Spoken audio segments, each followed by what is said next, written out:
थोड़ा सा अपनी किताब के बारे में बता दें इसको, क्योंकि मैं कुछ नॉर्मल तो जिक्र किया कि इसको अवार्ड मिल चुके हैं। यस। आप थोड़ा सा इसको एक्सप्लेन कर दें कौन कौन से अवार्ड मिल चुके हैं, इसके अलावा किताब पे अदबी हलकों में वहाँ पे क्या बहस चल रही है इसके बारे में। जी, मेरी किताब को अल्लाह के फ़ज़ल से अच्छी पज़ीराई मिली। इसको जो है बहुत अच्छे तबसरे हुए, इस पे बहुत मोतबर लोगों ने इस पे अच्छी राय दी। अच्छा। तो अवार्ड्स मुझे जो पहला अवार्ड मुझे मिला जो मुझे ज़्यादा अज़ीज़ है वो तो फ़ख्र वज़ीरिस्तान अवार्ड था, अच्छा। जो मुझे वहाँ के लोगों ने 17 जुलाई को सरारोगा जिरगा हाल में दिया। सही। इसके अलावा इसको अल्फ़ानूस अवार्ड और KMS अवार्ड जो कि एक रजिस्टर्ड तंजीम है उनकी तरफ से मिला, ठीक। और अल-वकील अवार्ड भी मुझे मिल चुका है। ठीक।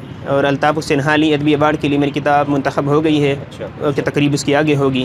सही। इसके अलावा अल-वकील अवार्ड 2-3 अवार्ड और भी है, मुझे ये नाम सही। याद नहीं आ रहे। ठीक है। तो मुझे इस पे माशाल्लाह जो चंद आपको अवार्ड भी अवार्ड मिले। मिल चुके हैं तो इतने नाम वैसे भी याद नहीं होने।